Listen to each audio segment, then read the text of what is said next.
Welcome to Broken Tusk Rising, a Pathfinder 2nd Edition actual play in the Galarian campaign setting. We're playing through the Quest for the Frozen Flame adventure path. I'm Jessica, and I'm playing Xankath, the halfling fighter. This is Josh, and I'm playing Ivan, an orc fighter and former crusader. I'm Ashley, and I'm playing Dhannen, the human witch. I'm Pavel, and I'm playing Luukallo, the skeleton sorcerer.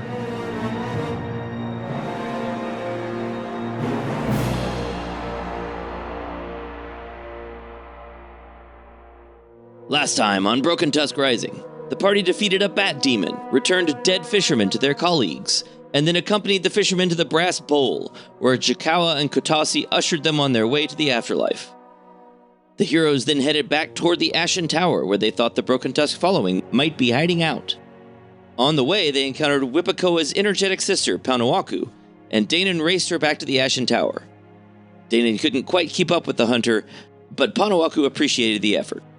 Xankath persuaded Crazy Wilbert the Alchemist to make a potion of olfactory obfuscator in exchange for giving him some other recipes and forgiving Ivan's gambling debt. Ivan immediately left to start gambling. But let's cut to Dhannen first. Dhannen, you are surrounded by people, mostly humans, but also dwarves, elves, a short furry man, soldiers in shining armor, a woman whose head is partially that of a raven, mammoths, giant tapirs, a huge wolf, a giant otter with long ears, several elk and moose, and all sorts of other creatures. How does Dhannen feel about all this? Oh, it's wild. You know, she's certainly seen lots of animals before, but maybe not quite so contained, right? She's used to a herd of ram, the same animal, many of them. Right. And then the people is also very new to her, but she seems excited and somewhat awkward, but willing to talk to people. As you survey this motley group, several creatures that appear to be walking trees, maybe 6 to 8 feet tall, stroll up to you with big smiles on their faces. Greetings and welcome to the Broken Tusk following. It's traditional to greet newcomers with vegetable soup. Here you go. And they shove a bowl in your face. It's filled with a brown liquid. Are we here? No, I'm assuming you've all gone off to do your own things. I don't know, maybe Lou is there. Do you think Lou is there with his daughter? Lou might be there because only Ivan and I went off to the... Yeah, that's true. I don't know if Lou wants to... if he wants to be the hovering dad or if he wants to avoid being the hovering dad. Yeah. I don't know. I feel like the following feels like a safe place for him. I think he would probably maybe like wander off somewhere, but be like within sight, you know? Okay. Just in case. All right, well, in that case, Lou, make a perception check. All right. Let's see if I notice this terrible thing that's about to happen. 16. Sure. I think maybe out of the corner of your eye, you notice that there is a group of leshies that are talking to your daughter. Uh-oh. Offering her a bowl, and is she taking this bowl? Yeah, she takes the bowl. Okay. Uh-oh. And then she's inspecting the soup. Okay, it looks like a brown liquid. You see some little vegetable bits floating in it. Okay. And the creatures, I'd like to know if Dhannen knows what they are. Should make a nature check. Yeah. Meanwhile, Lou is trying to hustle over. So, it's a 22. Yeah, these are leshies. Okay, what does Dhannen know about leshies? I mean, they're tree people. They're as diverse as any other people. They tend to live in the wilderness. Yeah, I mean, what do you know about leshies? Oh. They are immortal spirits of nature, temporarily granted physical form. Guardians and emissaries of the environment. They are created when a skilled druid or other master of primal magic conducts a ritual to create a suitable vessel. Oh, thank you. How did you guys join the following? Lou is trying to kind of hurriedly walk over. He's not like full out sprinting, but he's trying to hurry while looking casual. Okay, yeah, the leshies say, well, I guess the one in the lead says, "Oh, we were around this big tree, and the scouts they helped a dryad, and we thought that was pretty cool, so we joined up. So here's some soup." Oh, I wish I had some soup to give you back. Oh, that's okay. You're new here. Drink the soup. No. I'm presuming Sylvia, so I'm just trying to say it quietly. I don't want to like yell across the following. Sure. Because these guys are ostensibly allies. I don't want to start a conflict here. Is there something wrong with this soup? No, it's soup. What's in it? Vegetables. What else? Water. What else? Stuff. Ashley suspects this is mud. So I don't know what Dhannen suspects, though, but she's a little suspicious at this point because she's hearing no. Yeah. And it doesn't look great. Okay, I guess you could make a perception check. That's a 19. It looks like soup. I mean, a lot of soup is brown. Doesn't look like mud. It doesn't look like mud. Your dad has now caught up to you, and he's saying no. No. Oh, hey, what's that? Is that soup? Can I try some? And I'm gonna try to. I'm basically gonna try to slap it out of her hands while kind of looking like, oh no, I'm so clumsy. I tried to grab the soup, and oh no, it spilled everywhere. Oh no. All right, you're gonna try to knock it out of her hands while looking like you're not doing that. I guess that would be maybe a thievery check. Or deception. Or deception, either one. Deception's slightly better. Let's try deception. 8. All right, so Luke pretty clearly just walks up and brings his hand straight down on top of it and says, oops, oh no. Oh no, the soup's all spilled on the ground. Oh, terrible, terrible news. I'm so sorry about that. Oh. Don't drink that. Don't eat anything they give you. Dhannen lets loose Gweeb from her sleeve so that he can jump onto the ground and gobble up some vegetables. Okay. The Leshies all look disappointed at first, and then when Gweeb hops out of your sleeve and begins lapping up whatever soup is left before it soaks into the ground, they all squee with delight, and then they look a little panicked, and they say, oh no, it's gonna pop, run! What? What do you mean it's gonna pop? And they run away. And I would like Gweeb to make a fortitude saving throw. Oh no. I've only seen Gweeb pop once, and I don't like what's about to happen here. It's a 29. Oh, Wow. okay. Oh. Wow. What It's roll? a critical success, and Gweeb just scarfs down all of the remaining liquid with no effects. Good job. The Leshies sort of are peeking around other people, looking in your direction, and they all look disappointed, and they walk away. God, what are they feeding? Yeah, those guys, they think they're pranksters, but, well, they are. But, don't eat anything they give you. Oh. Do a lot of people in the following play mean tricks? As far as mean tricks go, mostly kind of just them, I think. Is there? No, Oh. no one else is, like, That's right. hostile. You don't have any other mean pranksters. So we have some bookkeeping to do. At the beginning of the first book in the adventure path, the Broken Tusk following started as a 5th level organization, which I know doesn't mean anything to you. By the end of book 1, according to the book, it was an 8th level organization. It started book 1 with 74 members. By the rules, that should have made it a 10th level organization, but the adventure path overrides that, saying that the following goes from 5th level to 8th level over the course of the book. Confusingly, it also says that it has some very powerful creatures in the following, like mammoths, that should make it higher level, but they de-leveled it. I don't understand. But anyway, initially I thought, well, I'll just subtract 5 from whatever level is in the leadership rules to try to stick to the book's organization. But that doesn't really work, as you'll see in a moment. So since the start of book 1, you've added 3 moose, 2 giant tapirs, 3 giant porcupines, Shaggy Shemvin, Harbina Farwander, Rumpy the Direwolf, 10 regular wolves, Yurakar the Kudlaka, Whippacoa's triplets, 4 elk, 1 Lagafer, 3 Smilodon cubs, Vare the former crusader, Tadanu Nukiak, their infant Dini, and 4 Sutaki hunters, 34 former crusaders, including Commander Montgrim and Bodil, 6 Leshy pranksters. You've lost Grandfather Ewa, Picano, and a handful of others at the Night of the Green Moon and other events along the way. Did I leave anything out? Lord only knows. Yeah. Okay. Do the infants really help a lot? No.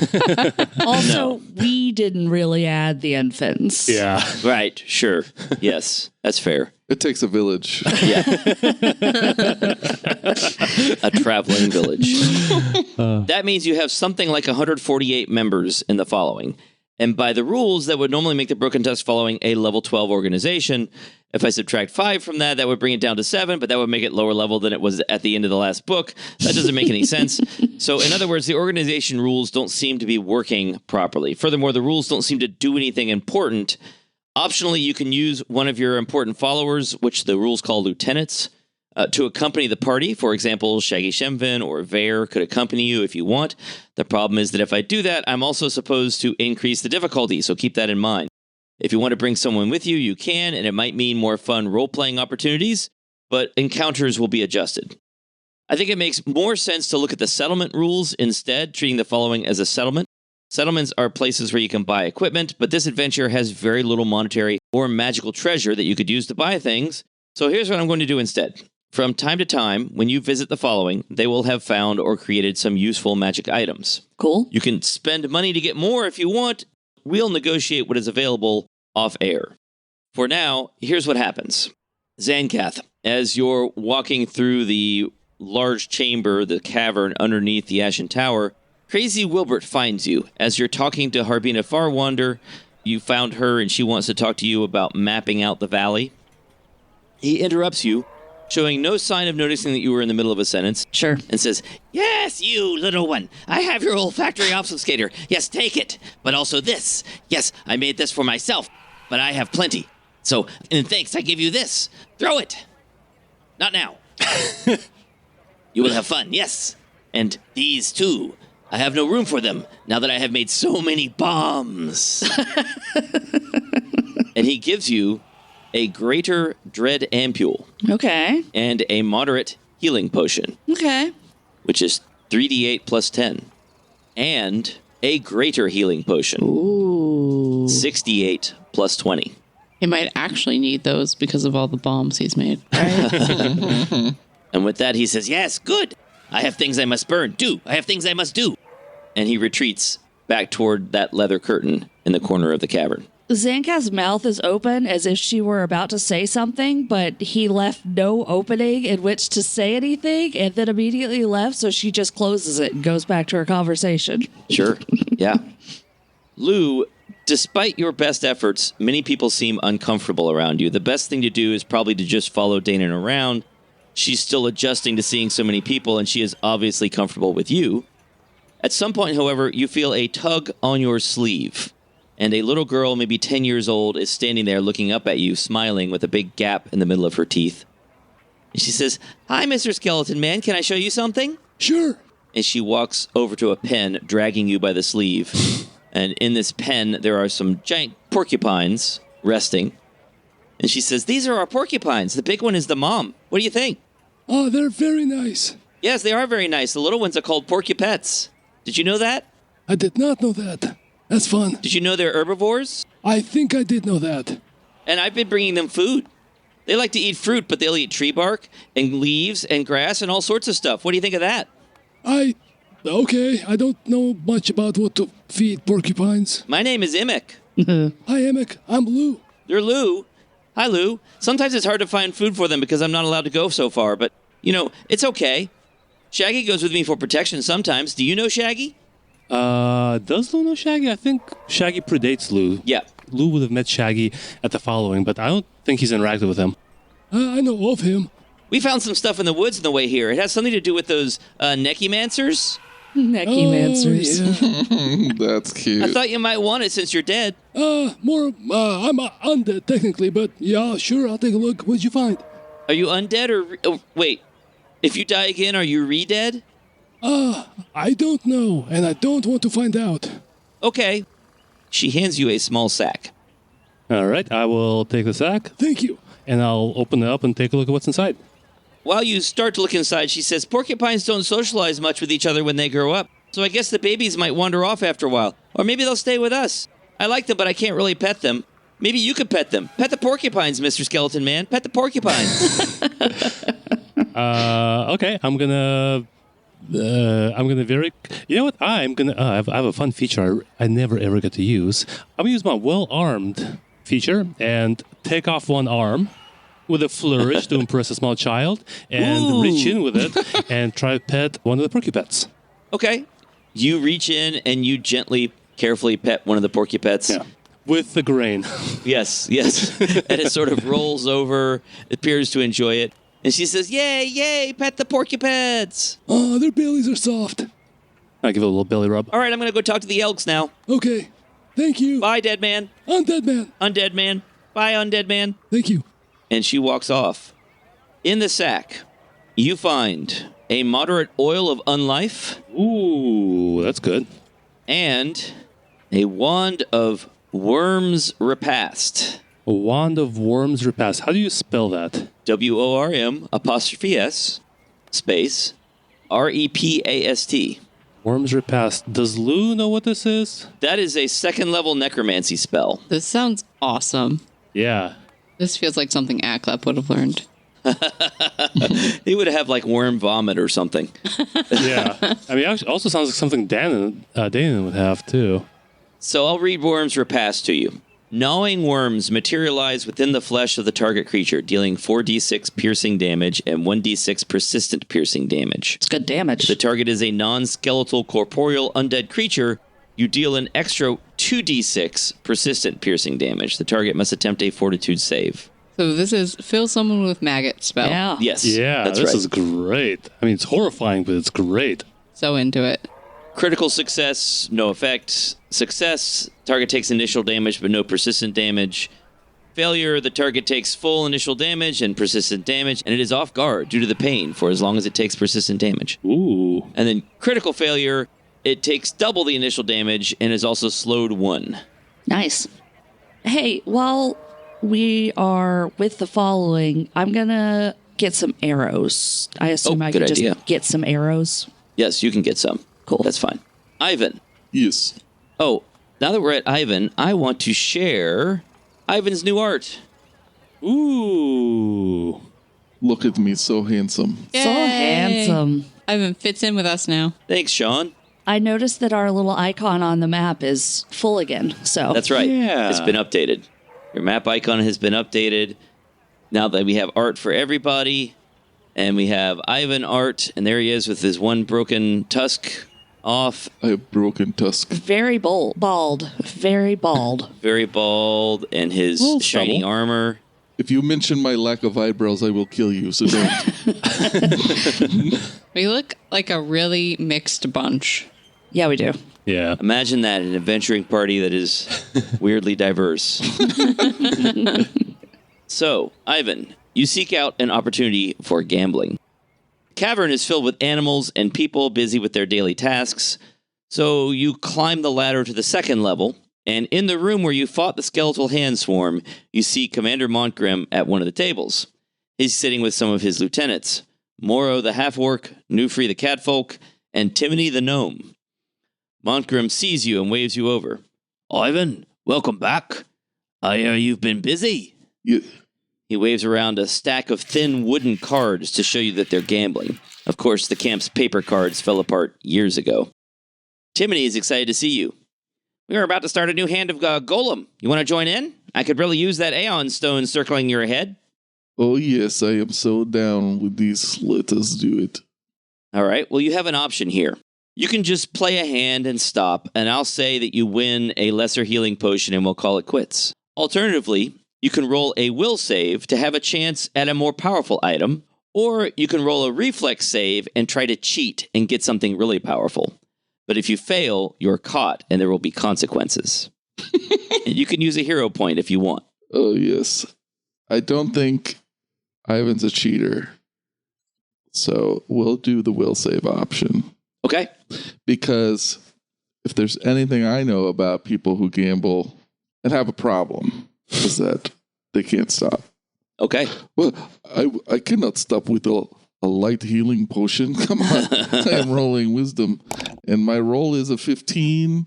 That is not great. It's a 3 on the die. Yeah, you could probably beat that if you used a hero point. I'll definitely use a hero point. Second roll's a 28. Wow. Okay, 28. All right, so after a long and dramatic series of hands, you eventually come out on top, and Timony reluctantly hands you his Cassissian helmet. Ooh. A brass helmet with wings on either side.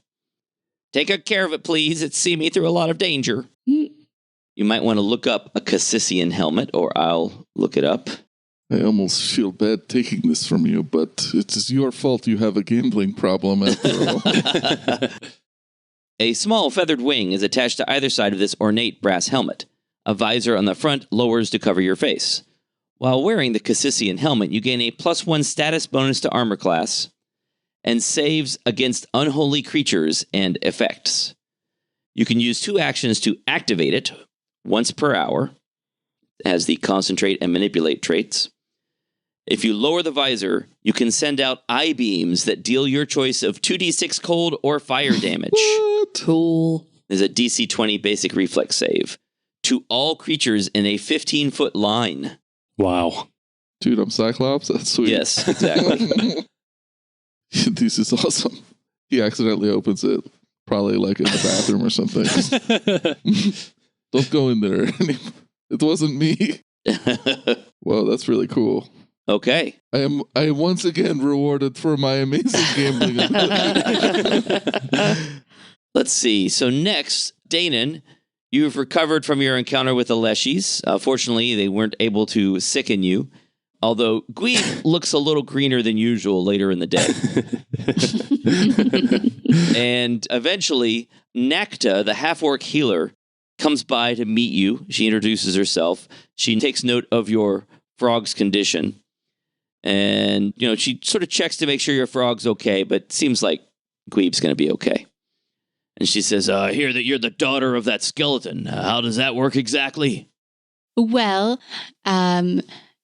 he is my dad, and well, he was my dad, and then he died along with my mom from the necromancers, and then they rose him as a skeleton, but then he got free, and so he doesn't exactly remember fully being my dad, but he's still he's got the name, and we're good. We like each other. They look you up and down. Look, it's not a lot to you, is there? Well, I can see, you might have a rough time with the following. Some of the folks are a little rough. Those Leshies. I'm pretty strong. You're pretty strong. All right, well, we'll see. So those Leshies have been helpful as scouts while the real scouts are away, but they cause a lot of trouble in camp. I assume your father has told you how dangerous it is to be a scout and about their recent losses, yes? He has implied that there is danger, but I insisted on coming. Well, I have some things to help you that we've found while moving the following in the scout's footsteps. So here you go. And they hand you a couple items. Thank you. Don't mention it. And if you need anything, we're here to help. So they hand you a wand and a stone. The wand is a wand of mystic armor. Okay. Basically, mage armor. Uh-huh. And that's useful because you can use it to cast the spell every day. Oh. And it lasts until your next spell preparation. It's a daily wand. I mean, you can cast mystic armor every day. It lasts until your next spell prep, so it's pretty useful. And then also a feather step stone. When you use the feather step stone, it takes up an action, but you can ignore difficult or greater difficult terrain for a turn. So you could run through the most difficult terrain possible and treat it as though it was just ordinary terrain. Cool. All right, and with that, it's up to you. What do you want to do now that you're back here at the following? There's only one place left to go. This hex over here, if you look at the map, that's the only hex that you haven't explored. Yeah, I think we're going to head back to the fishing camp hex to pick up our boat. Okay. And then, head to that last hex. Okay. Let's finish the map before we enter Lyuba and get the message that make sure you've done all of your side quests. Is there anything else anyone wants to do while you're here at the following? Do we know where the Leshies are staying in the camp? Apparently they park outside. They just sort of stand there like trees outside the tower. Because Lou wants to prank them back. But if they just stand outside like trees, I was thinking, classic bucket of water above a doorway, but if they just stand there like trees, neither Pavel nor Lou is coming up with any funny ideas, unfortunately. You could go out and pretend you're going to cut them down for firewood. Hang a sign on them that says something like, chop me down. I'll just leave them be. Okay. No need to stir up more nonsense at the camp. I think it's a good idea. You have to do it. Just think about it. You have to follow your guts on this, Lou. I don't have any guts. Your gut instinct is perfect on this. Okay, let's do it. I'm going to find, some sort of maybe plank of wood, or I don't know if they have like spare paper or parchment laying around. I assume that's kind of valuable stuff, but yeah, if I find a plank of wood or a piece of bark that the porcupines haven't eaten yet, okay, and a piece of charcoal, I'll just write lumber camp and with an arrow and pointing towards them, and kind of stick it in the ground in front of them so that they can't see what's written on the other side. Okay, and then run off. All right. And then run off giggling. Okay, you do this at night while they're standing there sleeping, I guess. It depends if we're spending the night here. Yes. Okay, definitely. All right, so you stick a post in the ground and attach this to it, and a little sign that says lumber camp pointing to them. And I don't guess anyone actually does anything about that. The Leshies wake up in the morning, and I don't know if you're there to see their reaction. Yeah, I'll be there. I'll get up kind of early and just kind of sit there at the outskirts, quietly giggling to myself. Okay. They sort of stir and wake themselves up, and then one of them notices the sign and says, "Oh, what's that?" and walks over to it, and then reads it and giggles a little bit, and then ties some string to it and straps it around one of the ones that's still asleep. Yeah, that seems right. Yeah. Okay. Anything else anybody wants to do here at the following? No, I don't think so. I don't have anything. Okay. So it's back on the road, or I guess no roads here, back on the path. I have a quick mechanical question. Yeah. So you mentioned that we do have the option of bringing some lieutenants with us. That's true. Well, a lieutenant. You can bring a lieutenant with you. By aiding additional people, we attract more enemies, perhaps. But if the extra person provides synergies to our group, then maybe it would be worth the risk. Wow, you really were a soldier. You know this stuff. Personally, I think Big Beard Guy would be cool. He can lift big rocks, right? I don't know. I just hear the legend. Do you want to bring Shaggy with you? Nah, I think it's probably a better idea to, like Josh and Ivan said, not increase the difficulty, not get noticed too much. Okay. Shaggy hears you talking and perks up a little bit. Oh, can I go? Oh. Oh no. What have you done? No, I feel bad. All right. So you're going to head back out. Yep. Which way are you taking? You're going to go southeast and then through the swamp, or through the forest? You're getting your boat in the swamp, I think. Is that the plan? Definitely getting our boat. Do you want to head northeast first or southeast first? I think northeast is where we came from, so presumably our boat's up that direction. So yeah, makes sense. All right, so you head northeast. That's 1 day of travel. And did you leave your boat at the river or at the swamp? At the village, right? Yeah. Yeah. I think it was in the swamp. I don't think, because we were going to have to row up river, and that was just an annoying thing. All right, so you go to the swamp. It takes a couple days to get in there and get your boat. Even if we left our boat at the edge, it's still going to take us a couple days? That's fine. You leave your boat at the edge of the swamp. You travel to the swamp. You get your boat. It is now the 21st of Rova. You're going to spend another day moving through the swamp.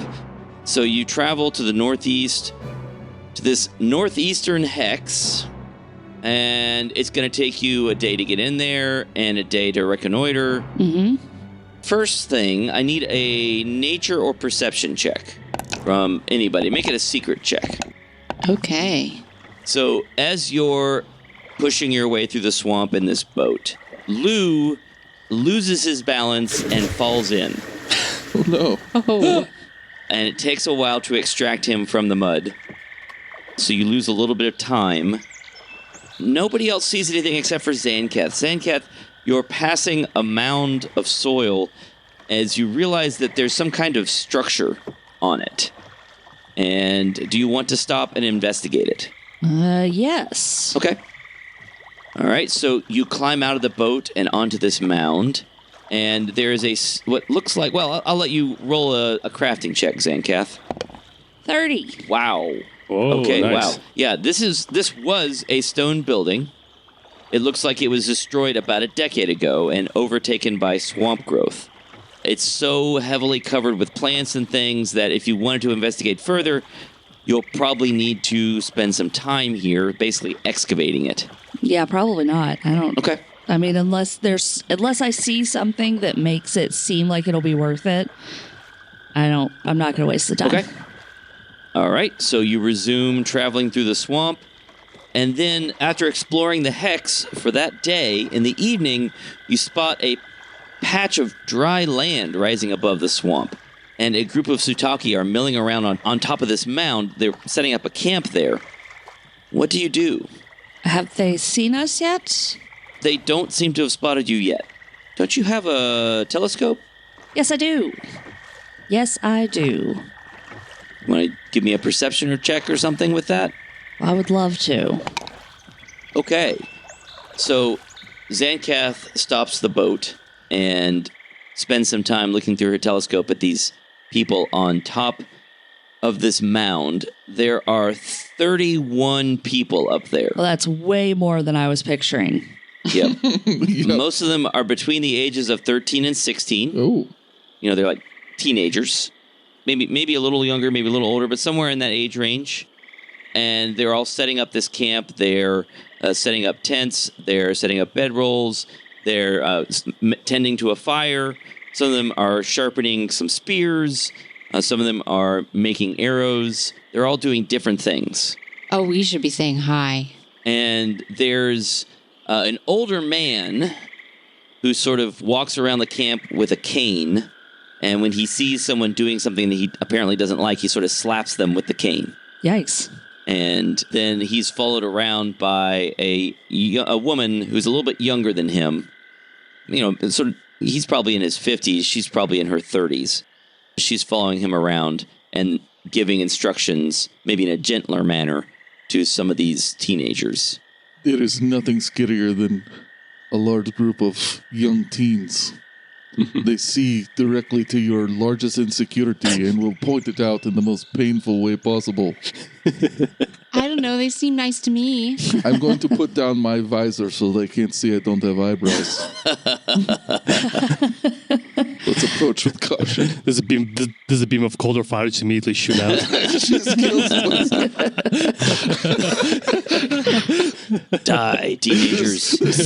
There's only one solution to this problem. Out of curiosity, in looking at this group, do I see any symbols of the Blood Owls? No, you don't. Okay. Just thought I'd check. Okay. I imagine this is some sort of training or something for these children. We could approach and camp there for the night before moving on, or we can just move on. Thoughts? I'm indifferent. Maybe Dhannen could talk to them. She's young and hip. I'm sure I am. Okay. So how do you want to approach this? Slowly? Carefully? Well, does Dana know, if there's some sort of Sutaki, ritual with young kids who go out into the wilderness? Oh, roll a society check. 26. Ooh. Nice. You know that the village would routinely take groups of young people out for training. Hunting, tracking, fishing, and this looks like a group of people who are out to be trained for something related to that. Yeah, that's what she tells the group. Says that I think they're just, they're out for training to learn how to live in the swamp. What time of day are we at? It's getting late. Yeah, so we're going to have to camp at some point, one way or the other, so Yes. this is the dry land that is around. There are other smaller spots. This is an especially high point. Yeah, we'll head over there. Okay. So you land your boat, you pull your boat up on the grass, and you begin trekking up the hill. And at that, someone on the mound cries out and says, "Look, there!" And a young man runs down the mound toward you. And he says, Are you the outsiders? I don't know how to answer that. We've heard about you. Tell us all about the land beyond the swamp. I've only ever lived up a little slightly north. More young people come running down the side of this hill toward you, with this older man following behind them. And a young woman excitedly looks you all over and sort of like walks around you, touching your gear. They do have a friendly corpse with them. Are you here to help us? Sure. Yeah. I mean, I'm mostly here to just camp for the night, but I mean, in general, yes. But what are you guys here to do? We're learning to track. We're going to follow some creatures through the swamp and then maybe kill them. What creatures are you tracking? Whatever we can find. We haven't found anything yet. You found us. Well, they're not going to Well, we found you. Yeah, that's right. We found you. Hey, we found them. I don't... We don't have to kill them, do we? Preferably not. I don't think you could. Oh, they're tough. They're tough. We can't kill them. They have a talking corpse. It's really more of a skeleton than a corpse. Corpses tend to be gooier. And at this point, the crowd parts as this older man walks up to you. And the woman that's sort of the young woman who's walking around you and sort of kind of rudely poking all of your equipment. Yeah. He slaps her, wraps her on the wrist with his cane and says, "Silence! We do not need troublemakers, especially not those who bring new trouble. We do not need to hear about you, your people, or why you are here." And he looks at the teenagers. "I do not want to hear any of you discussing this in camp. Ashen Swale will punish everyone if anyone spreads dissent. And you foreigners, you may camp on that hillock to the south for tonight." And he points with his cane. "It is dry enough. Respect my decision. Do not spread dangerous messages among my charges." And he just stands there pointing and glaring at you. The youths all meekly defer to the man and return to the camp. Mm-hmm. We will respect your request. However, change is likely coming whether you like it or not. But in this instance, we will abide. We don't want to get any of the kids in trouble. He sort of humphs and turns and follows behind the young people, checking occasionally to make sure you're not coming any closer. So you make camp on that other little hill for the night. Yeah. They seem to have started a big fire, so it looks like it's a safe thing to do. So I'm going to assume you start a fire as well. And you can hear occasional laughter coming from the hill. Anything in particular you want to do tonight? No. I mean, we're going to keep our watches like we normally do. Okay. Yeah. You know, it's a bunch of teens, so I'm not sure I trust them to keep decent watch. Sure. So, you know, I at least am not going to sneak over to the camp. If anybody else wants to, I probably won't stop them. Very tempted to. If Luca turned invisible, he definitely would. Dana's going to sneak over to the camp. Yep. There we go. Now, how old is Dhannen again? Dana is 17. Oh, okay, yes. This is an irresistible lure. Yep. Yeah. Yep. She's going to try to be cool older teen and influence the young ones. All right, so you want to make a stealth roll? Maybe make a blind stealth roll? Okay. Is she doing this during her watch? I don't know. No, she will not do it during her watch. Okay. That would be irresponsible. Whose watch are you doing it during? Dad's, of course. Yes. All right, so that means she's going to try to make a check. Okay. Oh dear, that's either great or terrible. So let me look up Lou's perception. Or actually, go ahead and tell me Lou's perception bonus. I have a +10 to perception. Okay, so you notice nothing. Okay, really good then. Okay. Dhannen, you silently creep up the hill. You can see that there is a young man and a young woman that are keeping watch. And they're probably standing too close to the fire, and that it probably is actually making it harder for them to see what lies beyond the firelight. Most of them have laid down either under tents or just out in the open, and some of them seem to have caught some rabbits, and they've prepared them for a meal in the morning. But almost all of them are asleep, just a couple of them keeping watch. Okay, she doesn't want to disturb the ones keeping watch.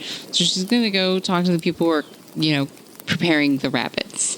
Oh, no, the rabbits are already prepared. They're just ready for the morning. Almost everyone's asleep, including the old man. Oh, they're asleep. Well, then she's going to bother the people keeping watch. All right, so you walk up to them. You guys wanted to hear some stories of outside of the swamp? Oh, they both sort of jump because you rolled a natural 20 on your stealth check. Oh, nice. Wow, nice. You are completely imperceptible. You walk up behind them, I guess, and ask them if they want to hear some stories from beyond the swamp. And they both jump and turn around with spears, and then they see it's you. And they say, you're not supposed to be here.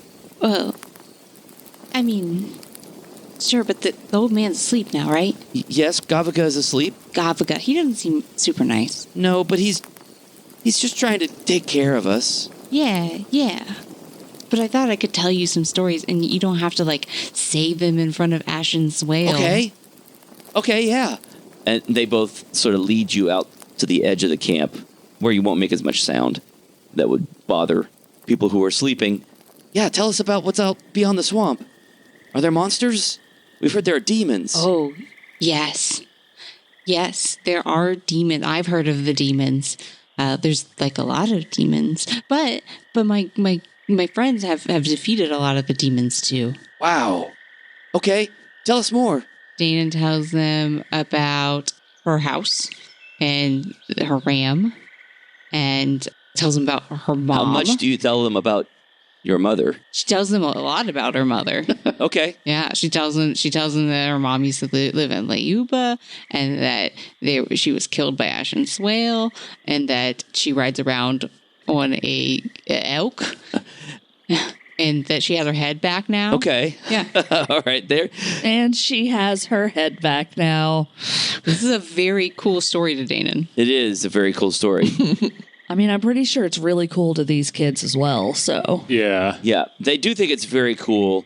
They're having a hard time believing all of it. Sure. But they're very impressed. Do you tell them your mother's name? Yes. Okay. At that, they are confused. And they say, I don't know if you should mention this. You sure your mother is Wonoak? Yeah. And my dad's Luukallo. They again look at each other, confused.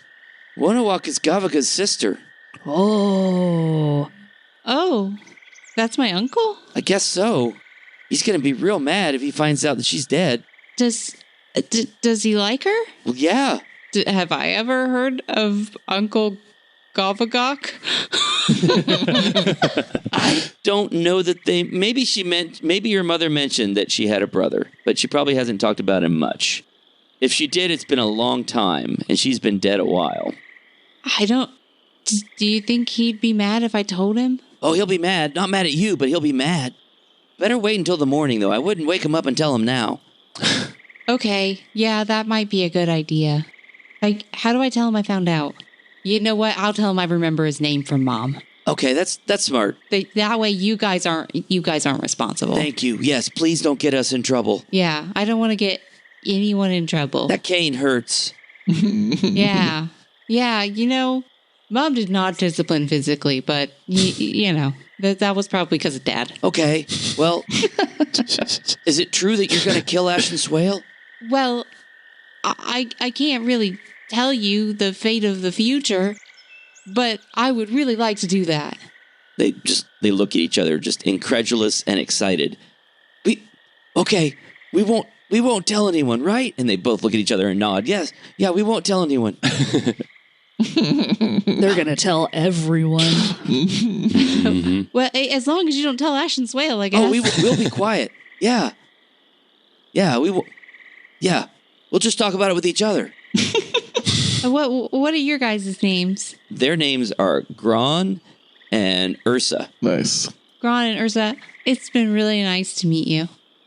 So Dhannen sneaks back to the camp quietly. No one even notices that she left. And the next morning, You begin breaking camp. The mist lies heavy in the swamp. It's hard to see very far. And as you're finishing eating and packing away your equipment, the older man, who you've learned is named Gavaga, he approaches, emerging from the mist, leaning on his cane, just appears in your camp. You've left us alone overnight and respected my command. I am Gavaga, the teacher. Now you will follow me to my camp.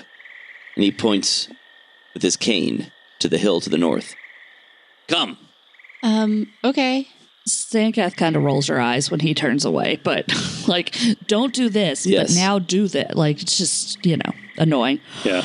But she'll follow. Lou's definitely gonna like joking, like mimic him, like wah, wah, wah, wah, wah, behind his back. He walks a hidden path along the water, managing to keep dry, and with some effort, he climbs the hill where all the teenagers have gathered expectantly. And Gavaga stops, waits for you to ascend the hill, and then looks at you and says, "The outsiders will now attempt to read the tracks." Oh, just a test. Gestures off to the side of the hill at the ground. Oh. Okay. And I would like anyone that wants to look at these tracks and make a hidden DC 22 or a secret DC 22 survival check. I have a question. I have swamp terrain as a lore skill. Ooh. Oh. Okay, I'm going to let you make a survival check with a different DC. Okay. Lou has like no chance of making this without a nat 20. I think he would know that. He's not even gonna try. Are we all rolling or just one of us? Everybody can roll if you want to look at the tracks. Make a survival check. Oh, yes. I will look at tracks, sure. Yeah, Xankath, Ivan, and Lou, you look at these tracks, and all you can see is it looks like maybe a four-legged animal. That's all you can tell. But Dana, you look at these tracks, and you can see there's something strange about them. They move in a staggered, unnatural manner, like a creature that is either injured, but there's no sign of blood or anything like that, or maybe uncomfortable in its skin. And the first thing that comes to you is, based on the stories you've been told, it makes you think of maybe a Roru possessing an animal. Oh, something's not right with this creature. He's either, hurt or injured or maybe more likely like a demonic possession. And with that, Gavaga looks at you approvingly and says, "Good, although you still do not see all. We may talk later." And he begins instructing the teens in how to make a snare and just sort of ignores you for a while. Oh, Dane just sits in on the lesson. Okay, great. So after a while, he says to the young Sutaki, "Practice the snare. I will talk to the strangers." And he turns to you and leads you aside and says, "Very well. Who are you and why are you here?" We are part of a following that is trying to make its way through the valley. That's why we're trying to get through the valley. "And what are your intentions toward Ashen Swale?" Can I get a read on this guy of whether... He is hard to read. Okay. Yeah, but yes, you can make a perception check. I just want to get like an idea of, is this guy going to run off to Ashen Swale as soon as we get done talking or something? Yeah, you attempt a perception check. You cannot tell. Okay. Excuse me. Yes? What is it, young one? Do you have family, Wanawak and Luukallo? I had a sister, Wanawak, who fled Layuba, going to the northern forest to escape the wrath of Ashen Swale. I've not heard from her in years. She's lucky. She escaped before his necromancers killed her. Well, you know of her. Yeah, I'm Dhannen, and I'm her daughter. What? And this is Luukallo, and she gestures to Lou. Who waves friendly, like He looks completely confused. Like his stern mask just drops, his jaw drops, and he just looks confused. And so I guess you're my uncle. And so I'm really sorry to tell you that Mom was killed by Ashen Swale. What? This cannot be true. Prove it. Well, I used to have her head, but I gave it back to her. And so I really can't do that. But she is really strong. Even in her undeath, she is a Dullahan. where I saw elk. Yeah, she's a Dullahan right now, when she still rides an elk, and she's super strong and pretty intimidating. And He turns to Lou and says, "Speak again." Yeah, the Ashen Swale caught up to us apparently and killed both your sister, my wife, Dhannen's mom, and me. You do sound like that strange loser she married. Oh, rough. Wow. I have a feeling we didn't get along, huh? you don't remember. No, all my memory was gone when I was raised from the dead. You broke my favorite pot. I'm sorry. It probably wasn't intentional, I think. Very well. We found her head in the tower, in the necromancer's tower, and returned it to her. The tower they burnt down. They burnt down the Ashen Tower? Yeah, we killed all the necromancers inside. Who did? We did, but only part of it. We also broke that stupid statue of the dragon. You broke the shrine? Yeah. I must go see my sister, whatever her state. And he immediately turns away from you. Isoun! A woman in her 30s runs over. You're in charge. I must go north. I should be back in days. Prepare the students for a long trek. When I return, we will prepare to join these outsiders. Oh, hold on. And Dannen's going to do her best to give him directions to, their former home. Okay. I feel like once he gets into the woods, his sister will probably find him, but... I can find her. I can find anything. But thank you. And he immediately just starts walking north. Wild. Wow. This guy's wild. I like him. Lou doesn't, but I like him. I think there's a family resemblance. Yeah, is Mom's whole family this intense? I've probably met less of them than you. And at that, some of the kids in the swamp, the kids that are here doing work, they all sort of look at you and nod. Yes, they are all that intense.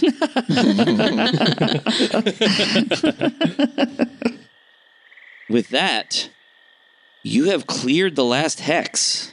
Oh no. Woo, all the side quests. Yay for completionism. And you have also persuaded Gavaga to, when he returns, join with you. And you also respected his instructions to leave them alone overnight Sort of. and not spread information as far as he knows. So with that, you have earned some more points. Where are we at? Could we know? You want to know how many points you've earned? It won't mean anything, but I like the number going up.